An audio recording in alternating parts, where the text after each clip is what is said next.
Hey, Jimbo, are you ready for this deal? Live action.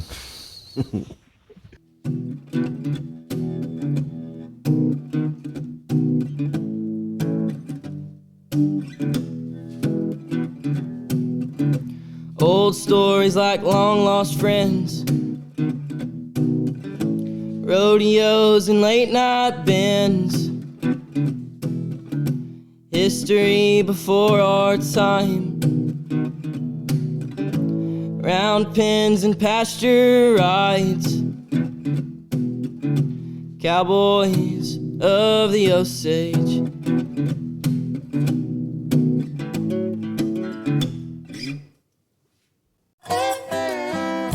Howdy, friends and neighbors. Time once again for the Cowboys of the Osage podcast with your host, Jimbo Snively and Cody Garnett. Now let's sing a little bit about it.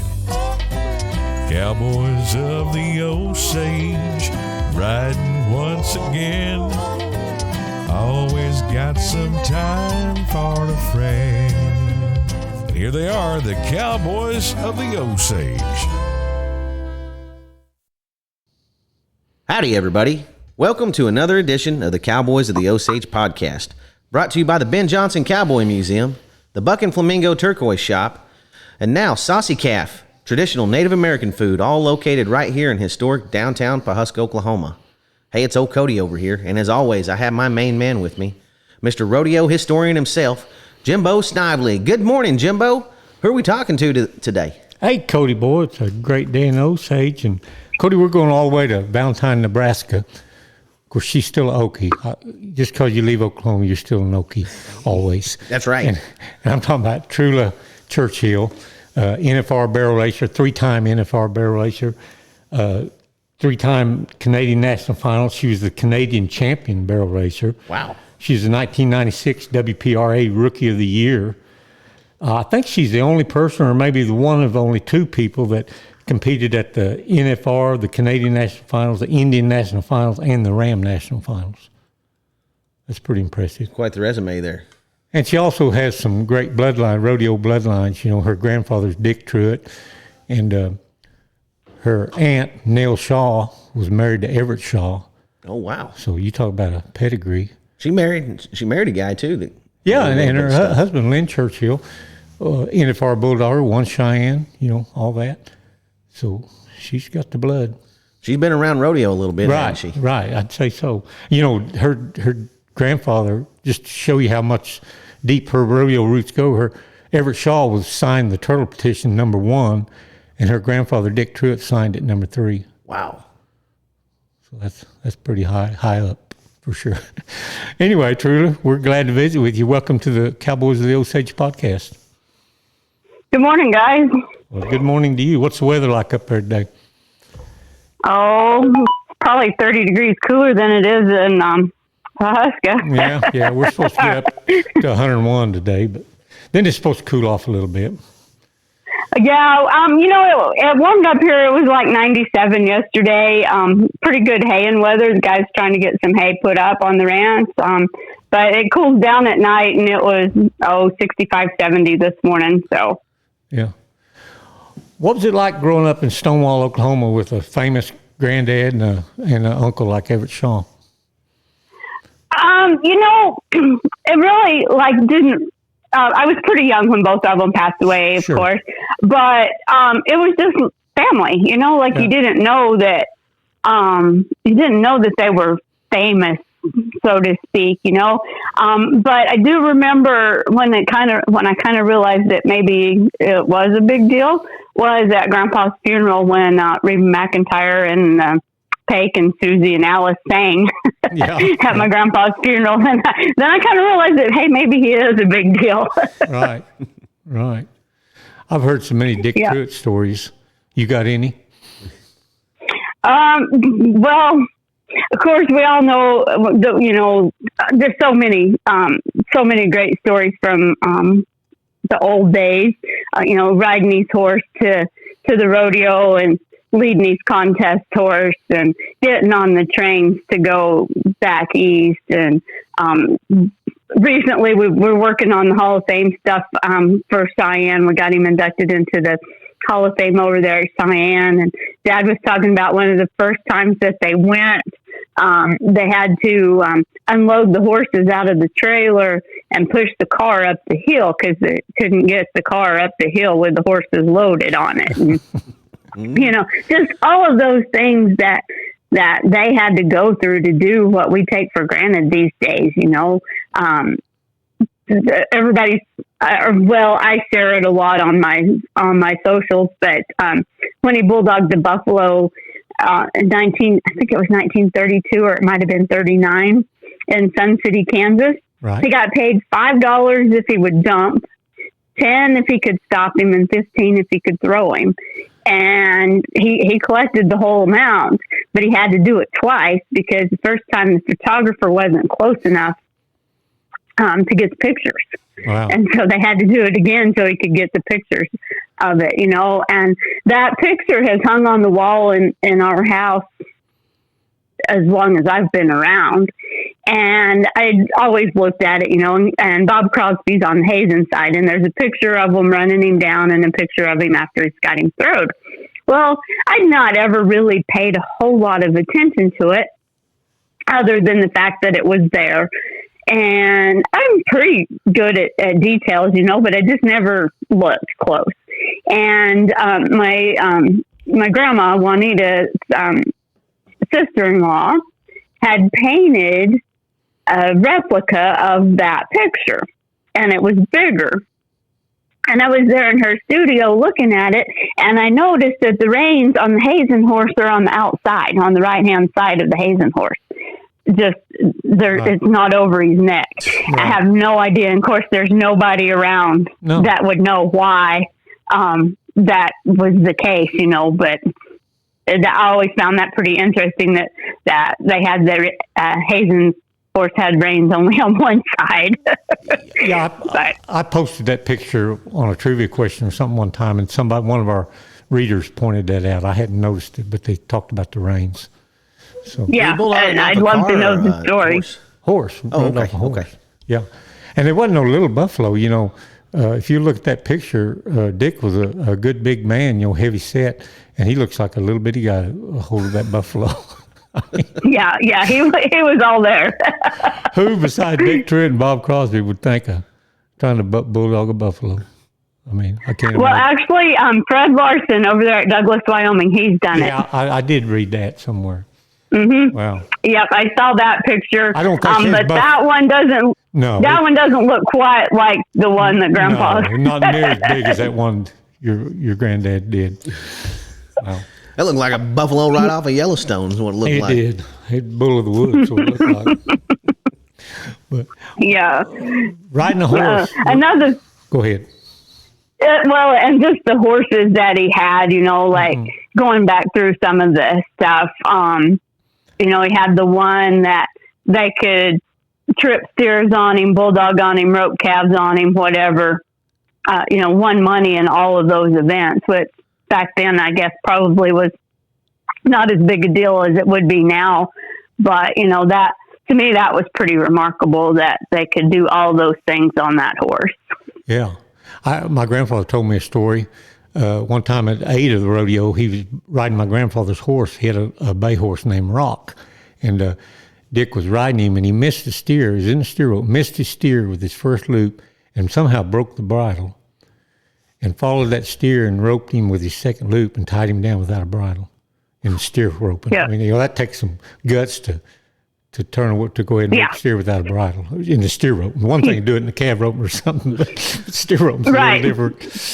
So, yeah, it's a little different. Right. A little different game. Yeah, so I can't imagine riding your horse to all these rodeos like they did back then. What would they think of the rigs that these guys and girls ride and pull around today and live in? Oh, I can't even imagine. Just the changes that have happened in the sport.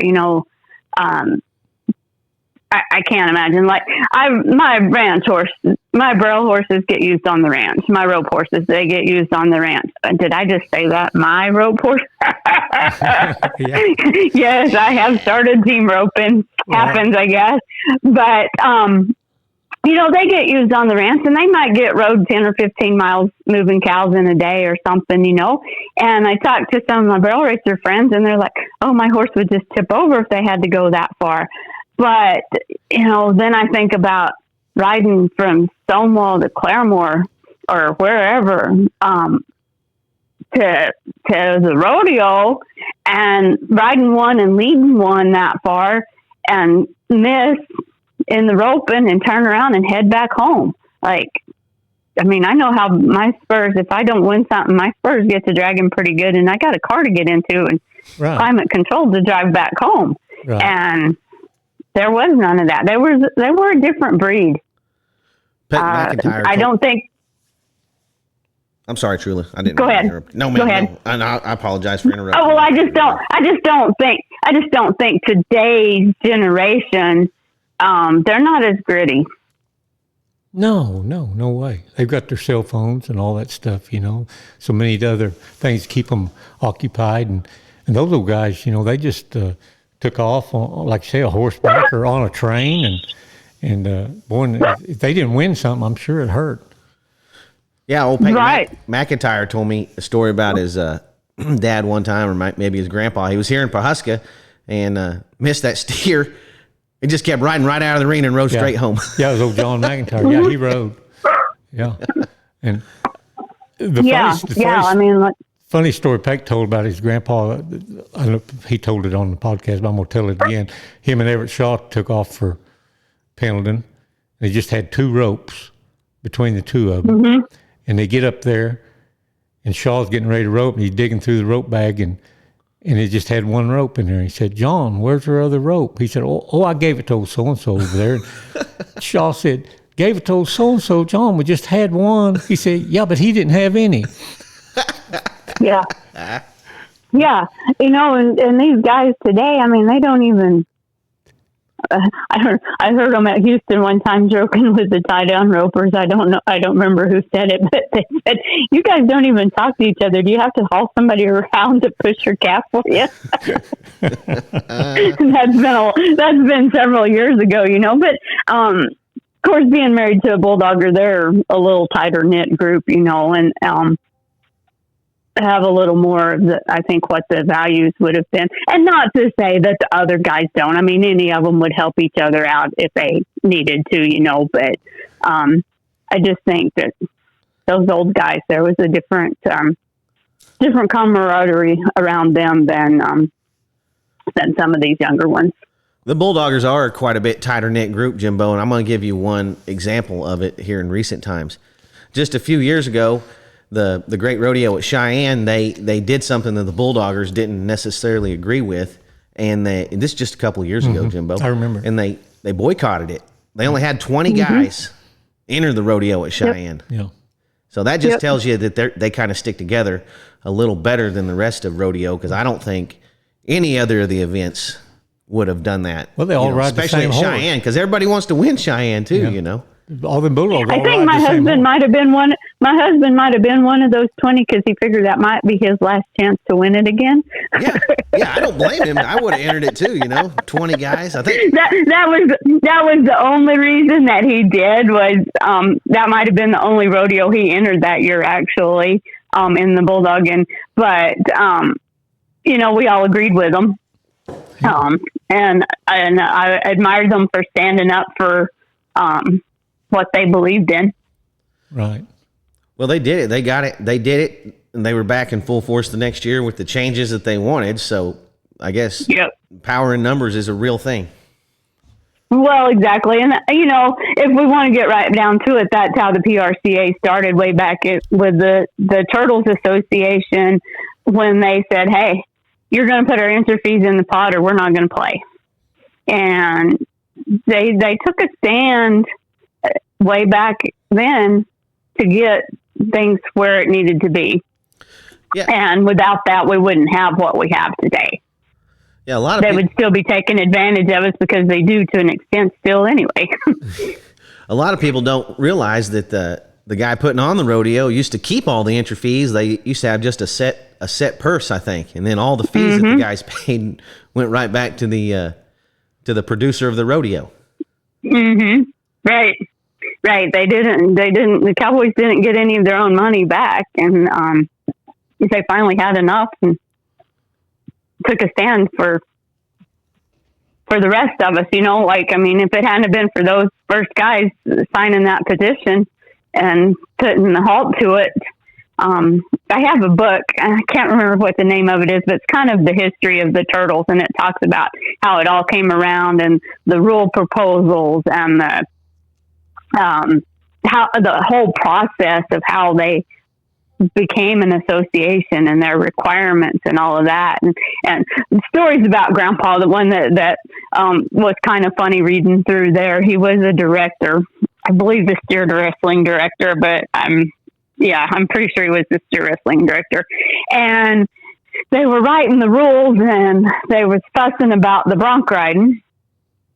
And Grandpa says, "I propose that any man that judges the bronc riding should have to ride the broncs," and I don't know, that's just kind of summarized there, but I don't know if he meant that they needed to be riding those broncs, or if they should have been competitors, in the bronc riding to be able to judge it or whatever, but he thought that if they were going to judge the bronc riding, they ought to have at least been on a bronc. They need to know what they're looking at. Yeah, and that was another thing that they wanted, was to have a little more control over the judges and things, because the judging was awful uneven and probably a little crooked at times, back then. I'm sure. Yeah, no doubt. Especially in the riding events, where it was just subjective. But Yep. But I think we've got that book here in the museum, don't we, Cody? I think so. I've read it. It's great. Gail Warner, The History of the Turtles Association, I think is the name of it. Yeah. But you can get it. I think You can order it right here from the museum, anybody that wants it. What was that old promoter's name that was putting those rodeos on back east, Jimbo? Colonel Johnson, I think.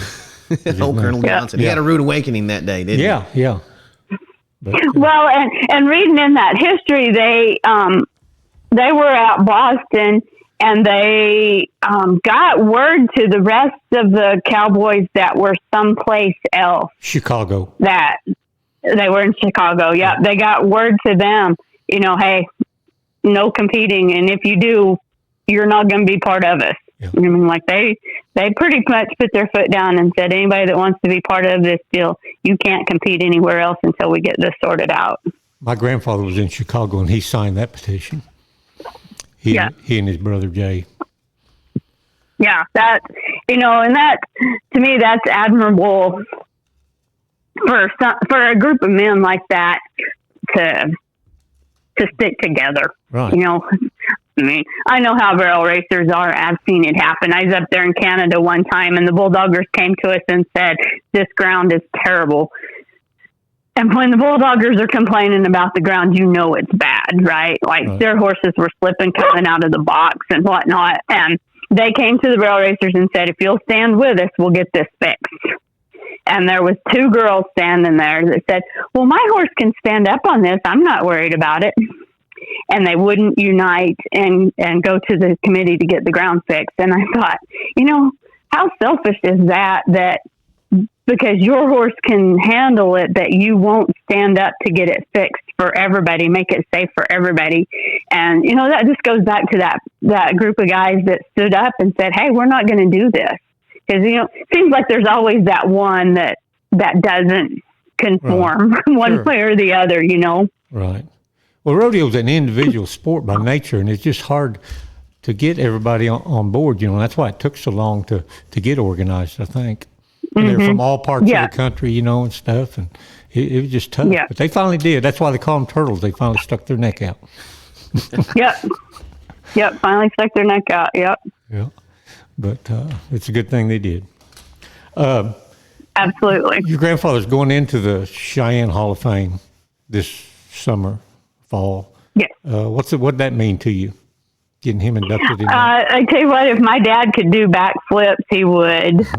He had presented a nomination a few years ago, and just didn't have the right connections or know the right steps to take, or it was not. I mean, like, you send the nomination in, and then you didn't really get a lot of feedback or anything with it, and of course, that was probably back, it's probably been several years ago when there wasn't email and stuff, to make the correspondence easier. And he just never followed up on it or whatever, and I got busy with everything and just never followed up on it, and then my sister-in-law, Trula Churchill, she's on the committee, or I know she's in the Hall of Fame over there. Her family's been a big part of Frontier Days for a number of years, and she called and said, "Hey, your grandpa can be resubmitted or whatever. This is what we need."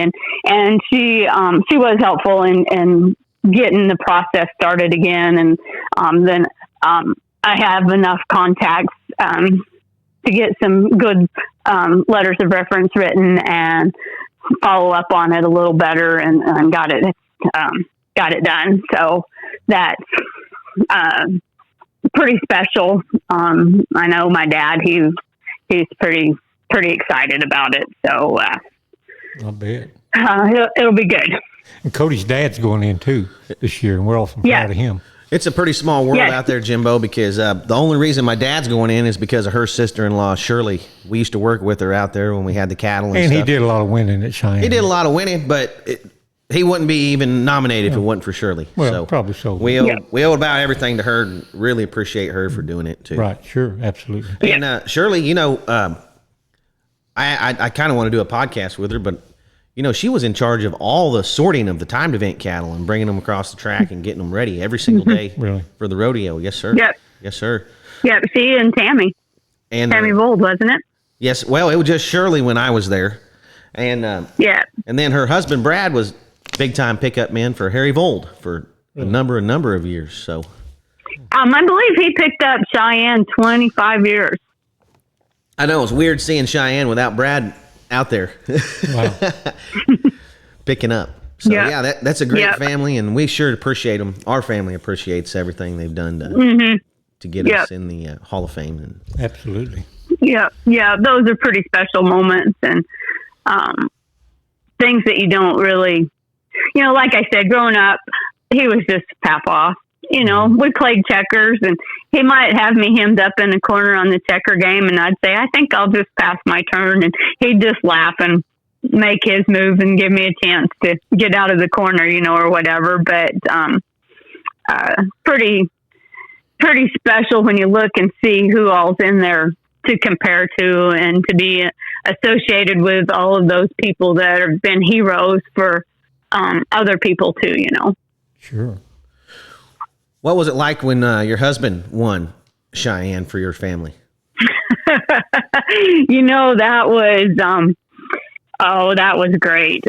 He had hazed for the win out there in 2000. He hazed for Sean Mulligan when he won it, and had hazed for a lot of short go. I can't tell you how many guys he's hazed for over the years out there.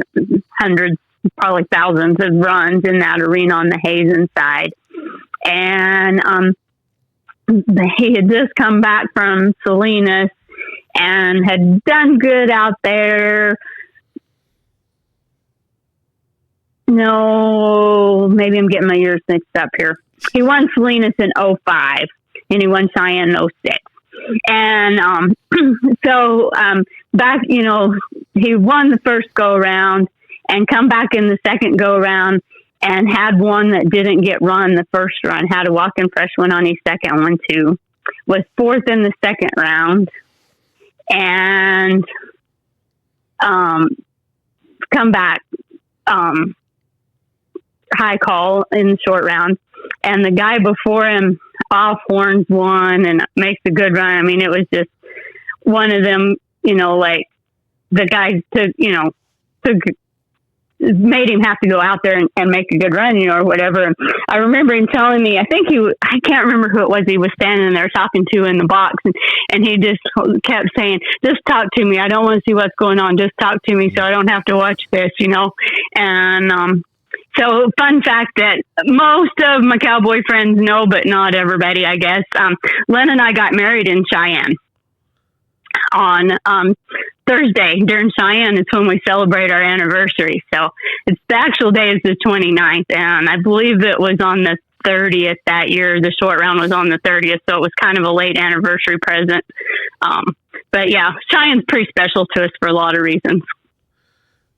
It is to a lot of cowboys. Yeah. You know, my middle name's Cheyenne, Jimbo. Really? That's how much my family loves that dang rodeo. Right.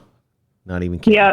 So Lynn and I, we have won a lot of the same rodeos, but he's got two trinkets that I don't have, Cheyenne and Salinas, and those are on my list. I don't know if I'll ever get back out there and get it done or not, but those two are pretty high on my list to go have the same buckles that he has. You did you start off in the youth rodeo and stuff back in Stonewall, Trula? Yeah, I did. Most of the time as a kid, my horses were at my Aunt Dixie's house, and I would go up there for a couple of weeks here and there during the summer and on the weekends or whatever. My mom hauled me around a lot without a horse to meet up with them where the horse was at. Just because they had the barrel horses. I mean, I had a pony and something to ride there at the house, but not a barrel horse, so to speak. And so I did go to quite a few junior rodeos as a kid that way.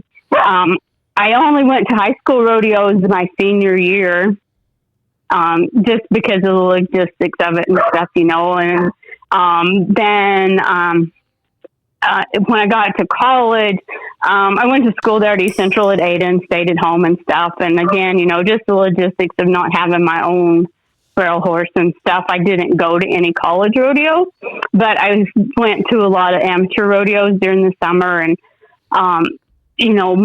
the open rodeos and stuff that are around Northeast Oklahoma, and didn't really do the college rodeo deal that much. And I did, in the summer of 87, I believe it was. I had my permit then, and the first pro rodeo I ever won any money at was Crawford, Nebraska, over the 4th of July. And then I didn't really have the horse to, it was always a goal to win Rookie of the Year because you only get one chance of that, Never did really have the horse again to be competitive on. Started teaching school there in Oklahoma, and then I did finally get the horse that thought I could win it on, and so bought my permit back and got it filled in 95, and then 96 was able to win Rookie of the Year. So as far as the junior rodeo stuff, I didn't do a whole lot of that. I did a little bit of it, but not a lot. Right. More just went right on to rodeo. Right. You said the horse, was that Worm or was that before Worm? That was way before Worm. Yeah. So the horse that I won Rookie of the Year on, his registered name was Red Cajun Spice, and we called him Cajun. He had been on the racetrack, had a couple of outs as a 2-year-old, had a 100 speed index. And I think he might have shin bucked or something on the track, something kind of weird. Mm-hmm. And actually bought him off a newspaper ad, said he was automatic barrel horse, blah, blah, blah, blah, blah. And went and looked at him. We were like, well, let's see him go. And they're like, oh, well, he's automatic at a walk. And they had never taken him any faster than a walk. So I was living at Aunt Dixie's house then, and she and Dina and I, the three of us, trained him and did the jackpot deal with him and stuff, and then started going to the rodeos on him. And so yeah, he was pretty nice horse there that I won the Rookie on. You mentioned your Aunt Dixie. I remember her and remember the name really well. Tell us a little bit about your Aunt Dixie, Truitt. I believe her WPRA card number was 15. Oh. Yeah, W15, and she was competing with us in the late 90s there, and you'd call Procom to enter, and you'd say W15, and they're like, we need some more numbers, and I'm like, nope, that's all the numbers there are. And so she played a pretty good part in my training of barrel horses. She was one that I kind of got a little bit of my base on as far as bits on a horse. She always felt like the least amount of bit you could use, the better off you were. And I ran a lot of horses in just a ring snaffle, because if you have that communication there with them, less is more sometimes. So that's kind of where I got that from, and tend to try to go with less is more sometimes. And of course, Dina, she was the opposite. She always wanted to hang more bridle on them, and so maybe I kind of landed in the middle there somewhere. Right. Well, she probably got that from your grandpa Dick, though, too. That's probably the way he did his steer horses, possibly. Probably, yeah, possibly. I mean, I don't ever remember seeing a lot of big bits around, in the tack room and stuff at Grandpa's. So, and of course, back then they probably used what they had too. Didn't have 500 options on the online bit store. Right. That's surprising he didn't have a big old bit or two laying around. He was hanging out with Bob Crosby. And the Bob Crosby had. We have one of his old bits at the house, and we call it Old Bob, and just to get one's attention. Yeah. Yeah. Well, and Grandpa, they did have a fire, and a lot of stuff was destroyed in the fire, and possibly that's why there's not some of that stuff around. We have very few things of his because of that fire. Yeah, my grandfather always had light bits. That's what I grew up using. He didn't want the old big heavy bits that cut a horse's tongue off. I mean, if you had to do that, he would look for a different horse. So you're cousins with Neil Worrell? Yes. We used to haul with Neil a long time ago. Yeah. Back in the old days. Distance and stuff kind of kept us from being real close, but he had a pretty successful career himself. We called him Whirlybird. They called him his dad. I can see that. Oh, did they? Yeah, they called his dad that too. I can see that. I remember we'd be going up and down the road, and we were going to stop and eat, an hour or two, but we stopped for gas, and Neil go get him a snack, and he'd get him a foot-long cold cut combo. That was a snack. Yeah. A snack, yeah. There might be a little bit of bulldogger back in there somewhere too. He looks like a bulldogger. He always reminded me of like an old-time baseball player. His build and with that big old chew at the back, yeah. Right. Yep. And just so everybody knows, he had just as big a spit cup in his truck as he did chew tobacco too. Yeah. What about your horse Worm? How'd you find Worm?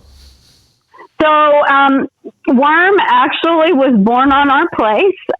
His mother took Trav Cadwell to the NFR in 2000 also. Lynn Hayes for Mulligan out there, and Cadwell rode the gray mare, as she's fondly known as. when we first got her, they called her Hellbit, but she kind of come around and become princess after that, but mostly it was the gray mare. And so Cadwell rode her at the NFR in 2000. And then she had some bone chips in her knee and stuff that we had to take out. And she never did. She come back, but just wasn't quite the same after that. And standing around in the pasture, and Lynn says, we should probably breed her. I'm like, yeah, probably. And I went down to Ainsworth to the vet clinic here, about an hour east of us. And there was a stud there. I cannot remember his name or anything, but the stud himself had been to the NFR in the roping and was getting old, and was the last year they was going to stand him to the public. And Lynn says, I think we need to breed to him, just because of all of that. And I was like, all right. So I take him down there to Ainsworth Vet, or take the mare down there where the stud was at. And there was a roan horse in there that Dr. Finney's like, you need to see this new horse, Brian Fulton. He's pretty sharp. And so I went down there, and this little roan horse that was pretty sharp was a streak of fling. And I was like, yeah, and he looks pretty good. And so a few days go by, and Chris calls me back, Fanny's the vet down there. He calls me back, and he says, you know, the old stud, we're not going to be able to breed him this year. It's just not in the cards for him to breed any mares this year. They're not going to offer any breedings to him. And I'm like, well, that's okay. And he says, but I've talked to Brian, and he would be okay with breeding your mare to that roan stud, if that's all right. And I was like, well, yeah, that'll be fine with me. I said, I'll ask Lynn, but I'll just go ahead and do it. And so there we are, breeding to this roan stud that Brian Fulton had just bought. And that's where Worm came from. He was might have been the first one born after Brian and Lisa bought a streak of fling. So he was born in the barn there at our house, and I'd been in April. I had been up checking cows all spring in the cabin barn. And so I got up and went and checked his mother, because I was just in the habit of getting up, you know. So I go out there and I check on him, and no colt. And I go back about 3 or 4 hours later, and there's a colt laying there. Brown, wrinkled, wet. I was like, you look like a little worm. And that just kind of stuck. I'll tell you what, that Brian Fulton, that's a pretty talented cowboy right there, Jimbo. I think he made the finals calf roping and bulldogging. Yeah. One of the best cowboys to ever come from that country up there. Well. Yep. Did you? So it was. Go ahead.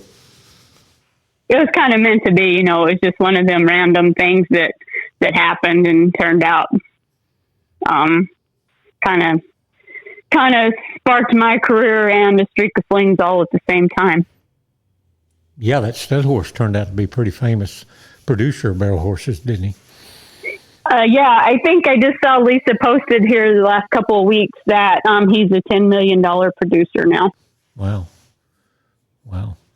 Did you break Worm yourself, or?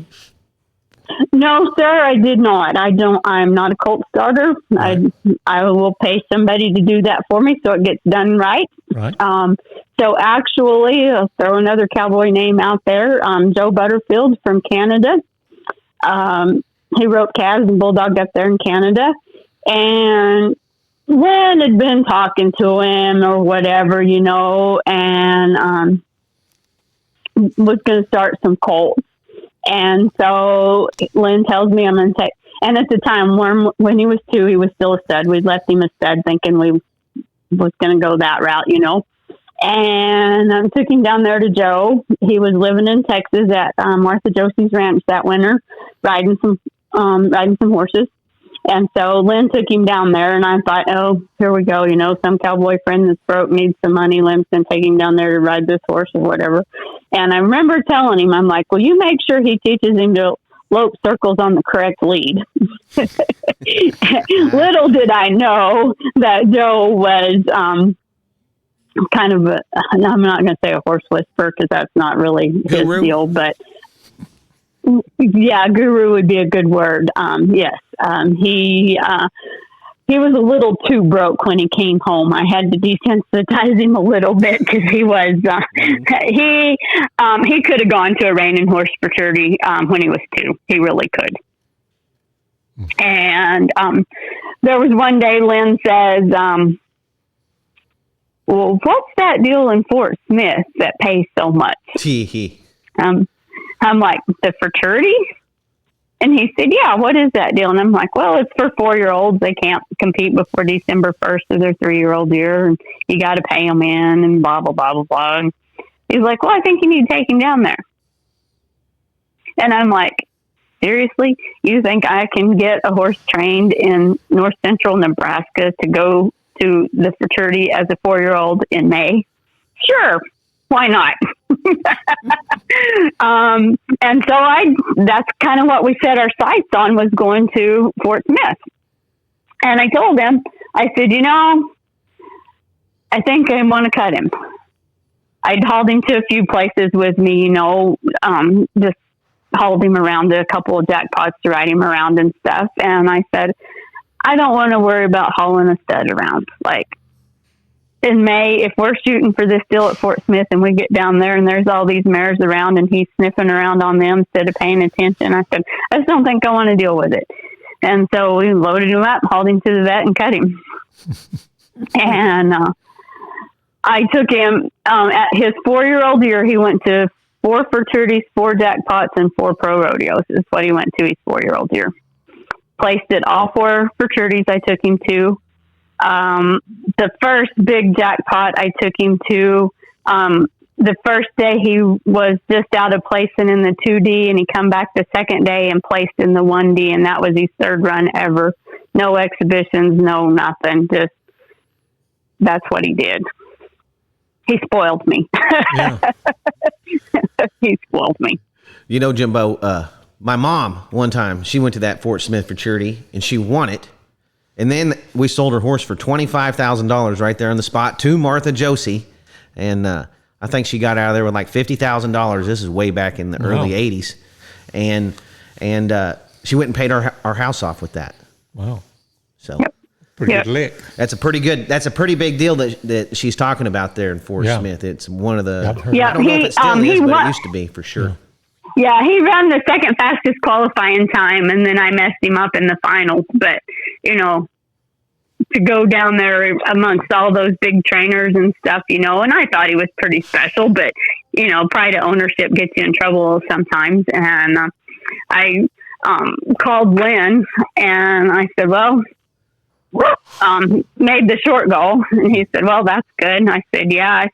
I guess I called him, and I'm like, well, I don't know if I should throw up or pee down my leg. And he says, well, why is that? And I said, well, I just ran the second fastest qualifying time out of all these horses down here.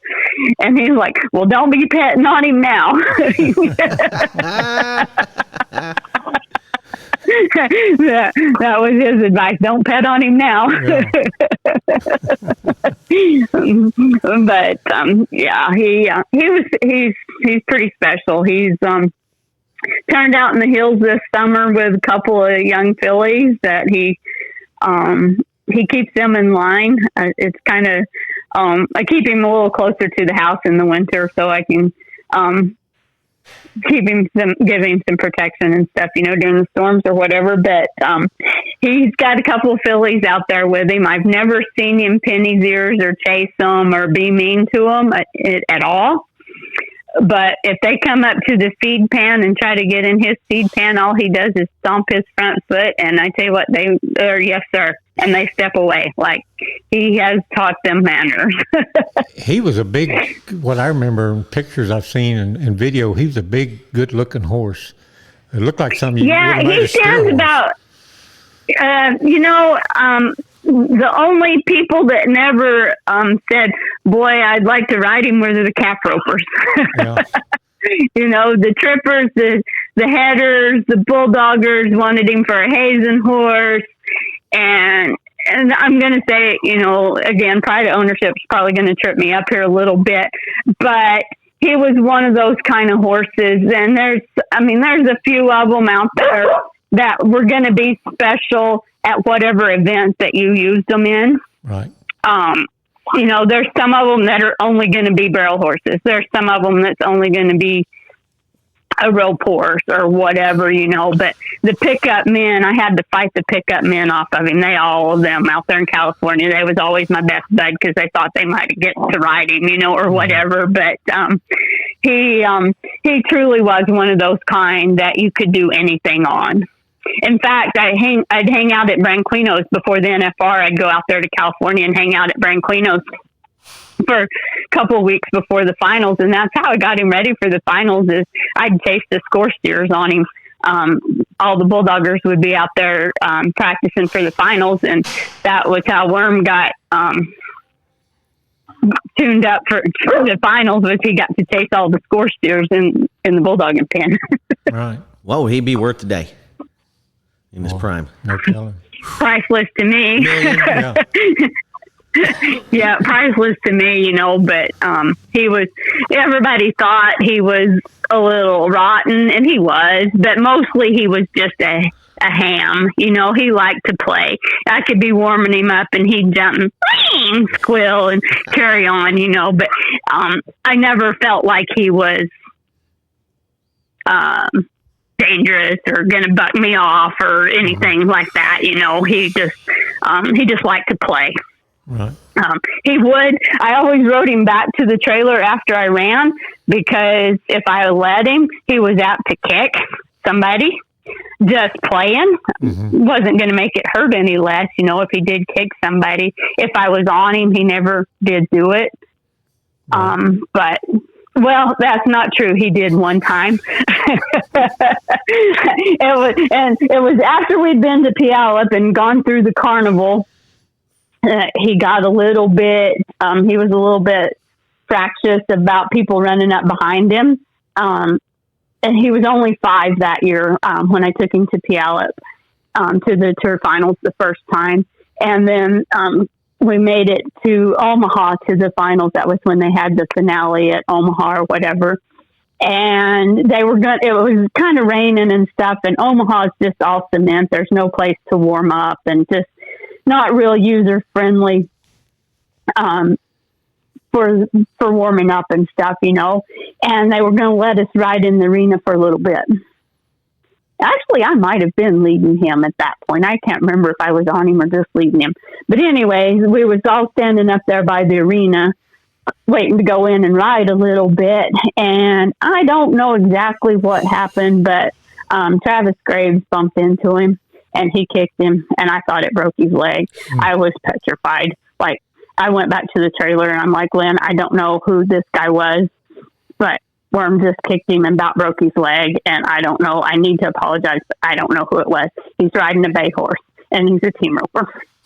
Of course, this was the first year that I had been out rodeoing hardly for years, you know, and I didn't realize who it was. And I pointed him out to Lynn. He told me who it was. Well, he and Trevor went on to win about $30,000 that weekend, so he figured it was all right if Those team rovers don't have to get off their horse anyway. After that, I'm surprised he didn't go around trying to get kicked by that horse every time, guys. I mean, that's how cowboy mentality is. Holy moly! That's cowboy mentality. Yeah. Yeah, exactly. Lynn and I have joked about it often after that, you know, about maybe we should take him out there. I'd be stopping by your house anytime I was in the area, messing around behind your horse. Yeah, but you know, that's the only time I remember that he actually connected. He almost kicked Lisa Lockhart on the way back to the trailers after the first round of the NFR. The first year I went out there, I did not know that they locked the gates between the arena and the trailers or the barn during the bull riding. And they were like, hurry up, you got to get through the gate. And I hurried up to get through the gate. Well, about that time they popped a flag or something and he jumped and kicked, and Lisa was right behind me and he missed her head by inches. Ooh. And after that, I'm like, I will ride him back every time. But you know, if he had 15, 20 minutes or whatever, you know, for the adrenaline to wear down, he didn't do it. But if you stepped off of him, I'd step off of him and uncinch him, get back on and ride him back to the trailer just so somebody didn't get hurt. Right. You went to the Canadian He was just playing. Yeah, he was just playing. Being a horse, feeling good. They would have had to rename him Tanya Harding the horse if he had connected with Lisa. Right there in the finals that year. Yeah. Why? You went to the Canadian finals 3 times. I don't know much about the Canadian finals. I was going to ask her what the biggest difference is. Yeah, is it a lot like the NFR? Canada than down here. You know, the Canadians are a little more laid back group. Right. Overall, you know, they're going to take an intermission and they're not out there hurrying you up. I mean, they want you, you know, they want to run through it efficiently, but they're not like as well. I'll sum it up this way. After the rodeo one night, we went back to the motel, and that was about the only thing open to grab something to eat. And we sat down there in the restaurant there at the motel, and there was a group of old guys sitting there that had been to the rodeo. And they said, I'm just not ever going to go back out there to that Las Vegas rodeo. They just run through stuff too fast, don't have time to visit with your neighbors. And, I just not going to go back out there to that Las Vegas rodeo. So that's kind of the Canadian mentality. They, they drag it out to get to sell more beer and everybody has a good time or whatever, they have all the lights and the fireworks and the music and the da-da-da-da, but it's a little more relaxed, or it was back then, So, and a little colder. Yeah. The years that I went, it was the middle of November in Edmonton. The first year I went, it was pretty nice. In the 30s and 40s, it was not terrible cold. Was pretty nice. The second year I went, that Red Dodge did not get shut off until we went to bed at night. It ran all day long because it was so cold. And the motel was far enough away from the arena that I didn't take a chance on going back and forth during the day because the snow plows are private contract in the town of Edmonton. And the guy would wait until it quit snowing before he would start plowing.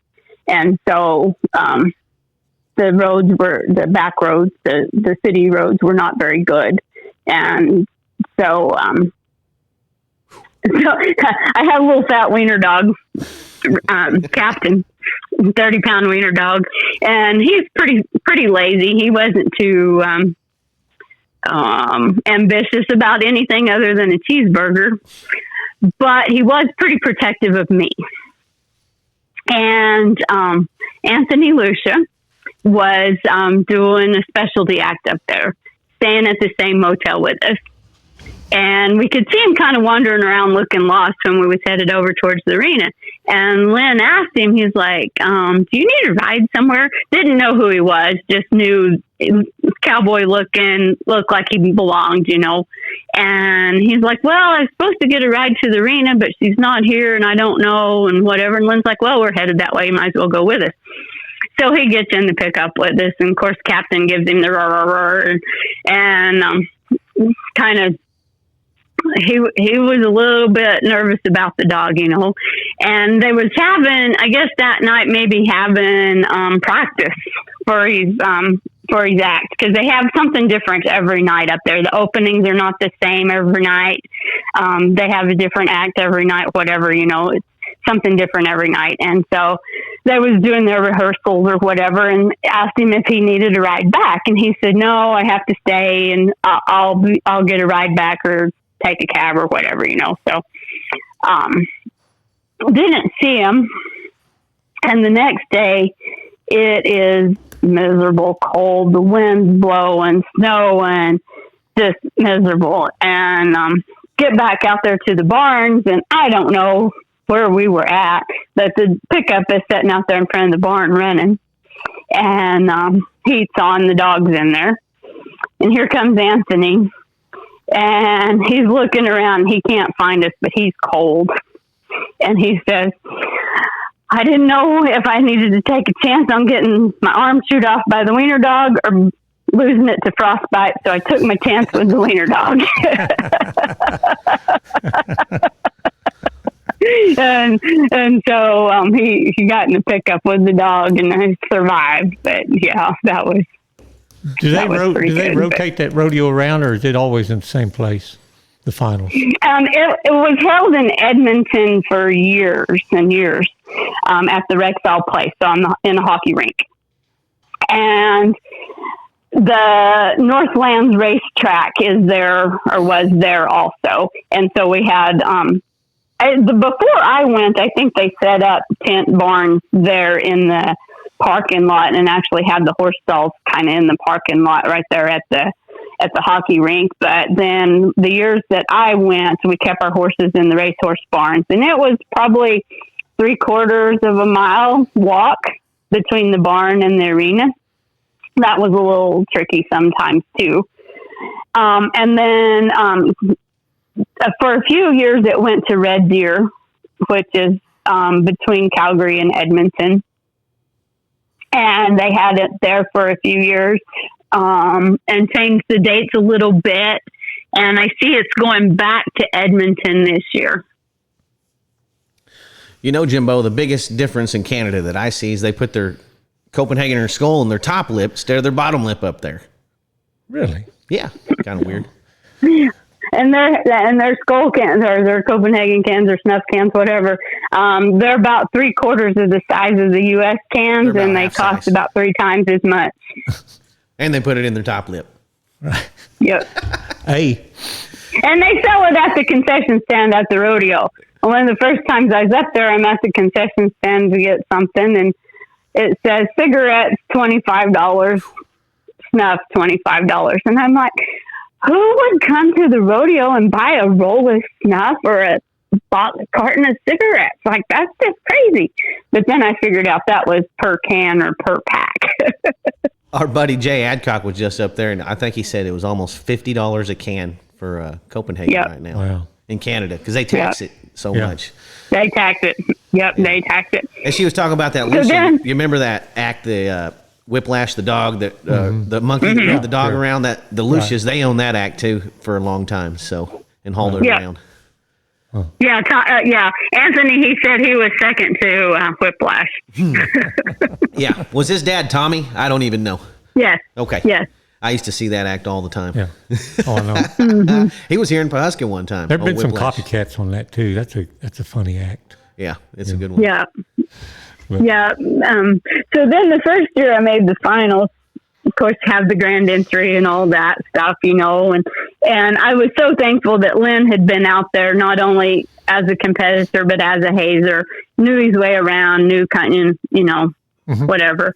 And so that first night after the grand entry, I go put my grand entry horse up and get worm saddled. I'm headed up to the warm up area.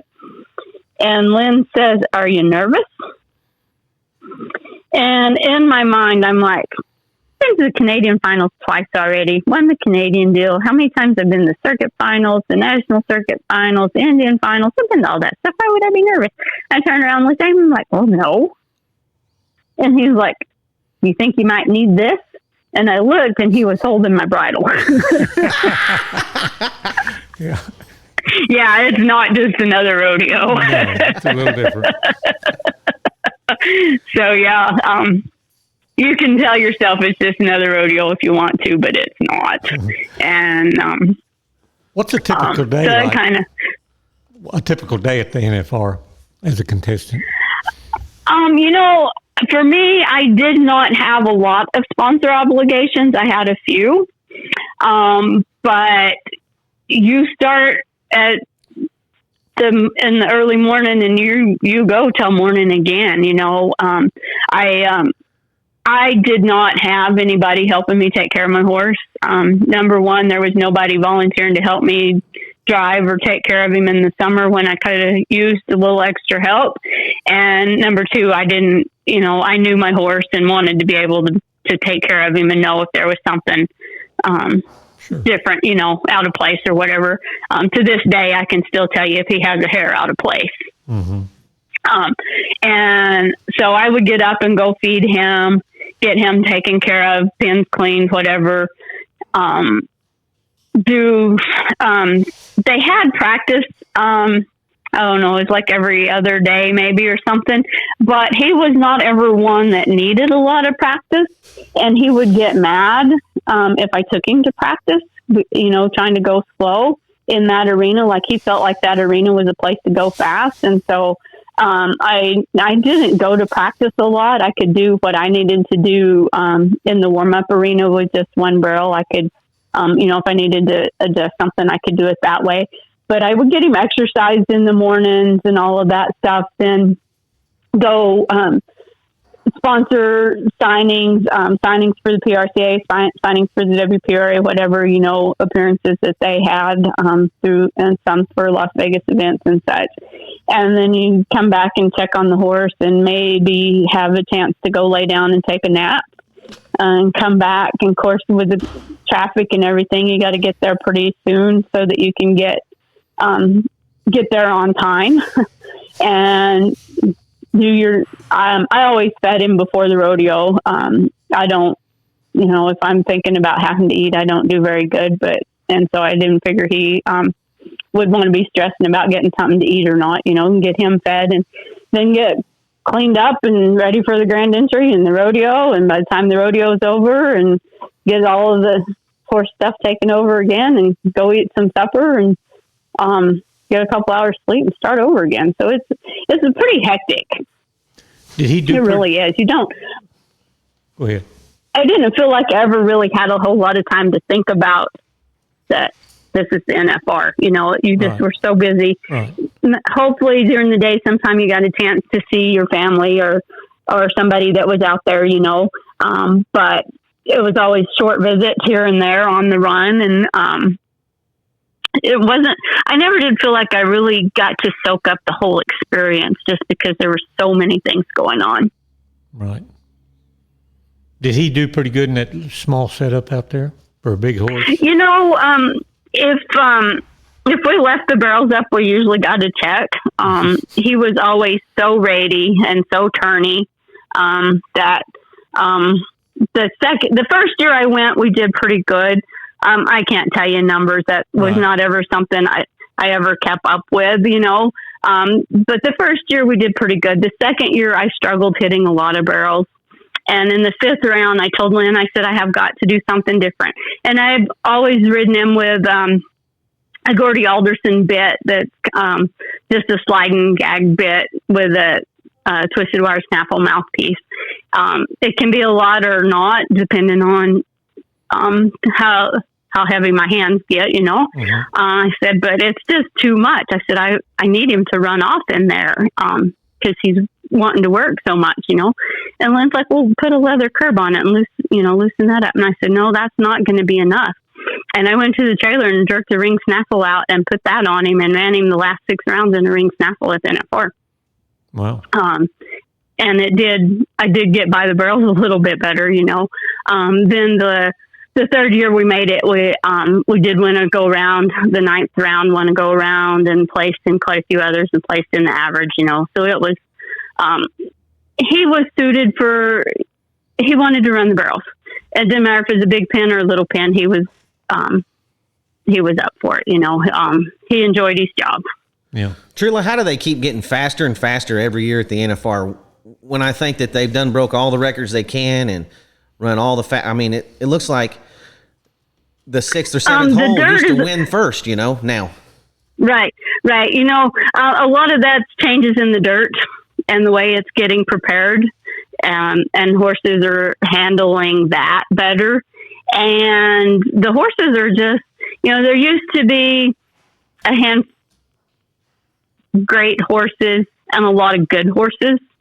And now there's a lot of great horses. The bloodlines and the breeding and the training and the knowledge that people have has just increased so much. And there's just so much put into the barrel horses. Like I said earlier, there's some horses that are only going to be barrel horses, and that's because they've got them bred up so much. And maybe just they're not given a chance, maybe some of them to do something else, but the industry itself has gotten so big, and there's so much money out there at the different incentives and fraternities and age events and stuff that it's just the breeding and the training and more knowledge about preparing the ground so that it is user friendly for more different types of horses. It's pretty wild now that there's these big operations where they own the horses now, Jimbo, and they search out the very best jockeys to put on these horses. And these girls, they don't even own these horses. A lot of times they don't even ride them on a daily basis. They get on them and run them because they're the best at that, but someone else keeps them going. Sure. It's just it's a new day and age out there for the world of barrel racing. It is. I don't know. I've not ever been a part of that. I don't know how I would feel about it, but I've always felt like if I'm the one running them, I wanted to own them. So I guess you would have to have a really good relationship with your owners. Yeah, to me, it's almost like real horse racing it's turning into now because, correct. You know, they're hiring the best jockeys. They're hiring the best of everything, taking the best care of these horses. You know, it's just, it's a wild deal. A lot of them are leaving studs so they can get a breeding program going on an NFR horse. So it's just something, you know, it's just evolving the nature of the business, it seems like. What about getting these eggs out of these mares too? Yeah, everything. All the that's above. big. That's big. One of my side gigs here is I do sell horse insurance. Oh yes. And we insure embryos. And you know, I had one earlier in the year where they purchased the egg, just the egg from the mare, and gave $15,000 for that. Then on top of that, the stud fee and the vet expenses related to doing the embryo transfer and all of that. I mean, like, they've got quite a lot invested before they even get a colt on the ground. So how do they get a hold of you to buy some horse insurance on any of their horses, Trula? Because anybody listening, she's a friend of the podcast and a friend of ours, and if you looking to insure a horse, it'd mean a lot to me and Jimbo. You use one of our friends. You bet. Her family and my family go way back. That's right. And then my dad and her granddad's going in the Cheyenne Hall of Fame together. So. Right. Yeah. They can Facebook message me on my page or my phone number, 402-376-6637. And I have an email address, Trula@gethorseinsurance.com. That's also our website. Gethorseinsurance.com is also our website. I work for Plains Horizon with Marvin Suarez, and we specialize in rodeo horses, but we'll insure about anything horses. Even an embryo egg. Even an embryo. It's pretty expensive to do that, so I'll forewarn you on that. But, you know, when you get that much invested in them, you know, depending on what your contract is, you know, some of the you always had live full guarantee with your stud contracts, but that, you know, with some of the frozen semen and some of that stuff these days, you don't necessarily, and the ICSI stuff, you know, you don't necessarily get a live full guarantee with that. Trula, are you still looking for another worm, or have you give up? Oh, you're always looking. I have 3 that are related to him. One of them's mother is a full sister to him, and the other 2's mother are half sisters to him. And life has been a little bit different for me this last year. My mother-in-law and father-in-law are elderly and needed a caregiver. And living in Valentine, Nebraska, there's not a lot of options for in-home caregivers. And so we had 2 ladies, and one had to quit for some personal reasons. And so I stepped in thinking we'd be able to find somebody, and we haven't. And so my life has been focused on taking care of them. We lost my mother-in-law here a couple of weeks ago. So life has been a little bit different, but yeah, I'm always looking for another one. I've got a 3-year-old. I don't know if Lynn's going to let me ride her or not. He's been roping on her a little bit. So, I don't know if I'm going to get a chance to ride her. And then, you know, got a couple other young ones coming up. We actually bought ourselves a stud and just, kind of been breeding our own mares here for a bit, but, so yeah, I don't know. I hope I don't age out of it before I find another one. Well, as long as you keep looking, we'll keep you young. Well, yeah, and the team roping too. Gosh dang, that World Series has gotten where it pays so much out there. You know, when Lynn and his partner Billy Gallino, they won more out there a couple of years ago than either one of us ever won in a year rodeoing. So. Right. Yeah, I've heard that several times about guys saying I've won more team roping here as an old man than I ever did when I was rodeoing. Yeah. And so I've kind of taken that up a little bit. A little easier to keep my horses going. I can go practice a couple nights a week or whatever, and keep them going a little easier than the barrel horses. But right. yeah, I haven't given up on the barrel racing for sure. Good.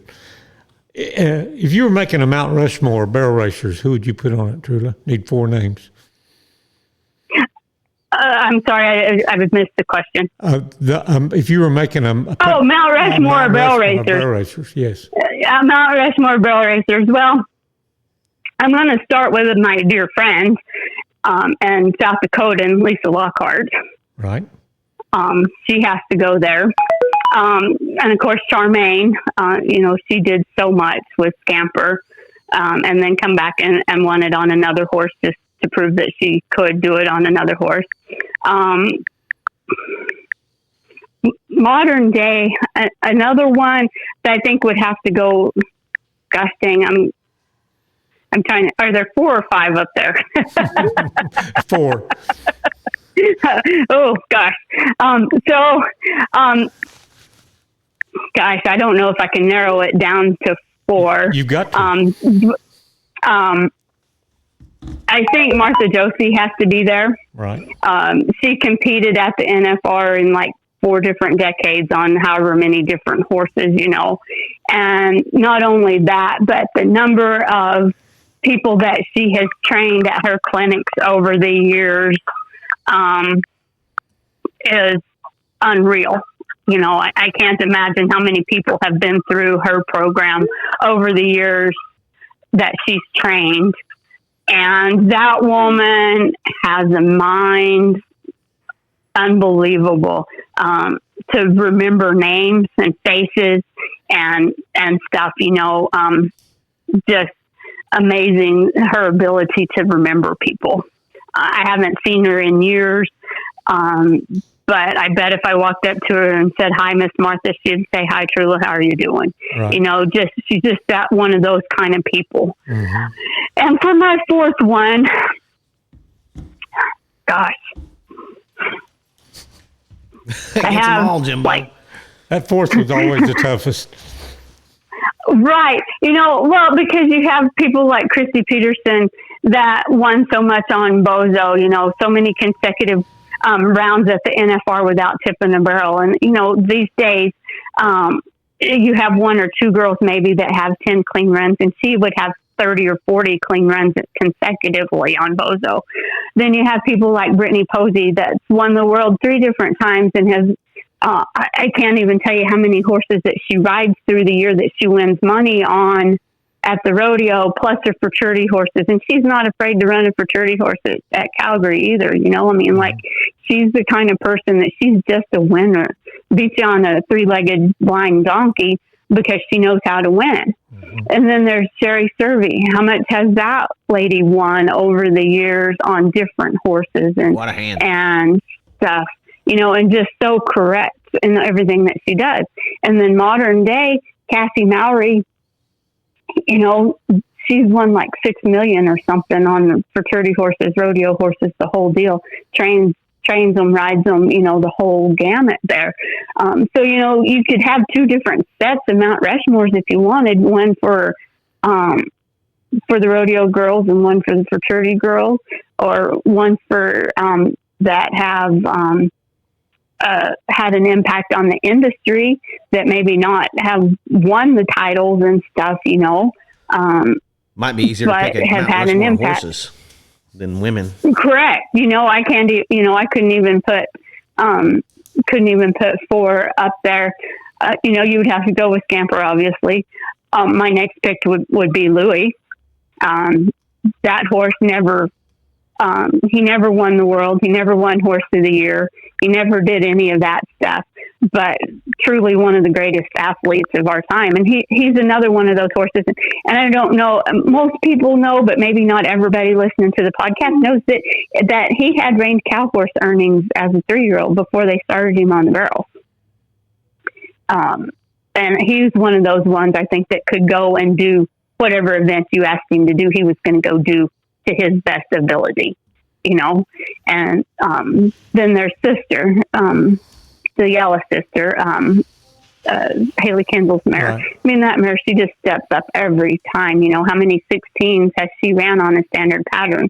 I know I've only ran one in my life on a true standard, and that mare ran 3 this week, or, you know, well, not only, I think she ran 4 this week at Calgary. And, you know, I mean, like, that mare's a phenomenal mare. I mentioned Bozo earlier, you know, he, of his time. You know, there's just so many, like I said earlier, there's so many great horses now. Used to, there was 1 or 2 great horses and a bunch of good horses that could get it done. Nowadays, there's horses that would have been considered great years ago that are just the average barrel horse now. You know, like it's come that far. The industry's come that far. Right. Wow. It has really changed since when I was a kid too. No doubt, Jimbo. Just in the last, I don't know, 15 years, it's changed a lot. But even the last 10 years. They're getting faster and faster. They are getting faster. No doubt. They are getting faster. When I was a kid, about all the barrel racers came off the track, or the barrel horses, you know, the best ones. Yes. Usually came off the track, and I don't guess you probably see that as much now. There's a few that still do. A lot of them have running bloodlines in them. Dash to Fame is probably the most prominent sire. And of course, he was a racehorse. Streak of Fling, he was a racehorse. You know, he's the son of Streak and Six. And so, you know, there's that bloodline, the racehorse bloodlines there. Trace Sace is another one that's, you know, the Goodbye Lane. Those are some of the pretty popular barrel horse bloodlines. Blazing Jetalina, I can't remember what his bloodlines are, but I believe there's, I can't tell you on Blazing Jetalina, you know, but he's produced a lot of winners here lately. And so there's the racehorse bloodlines are there, but they're crossing them on some different kinds of mares. Some of them a little more cowbred, you know, and you're getting these ones that can run and turn.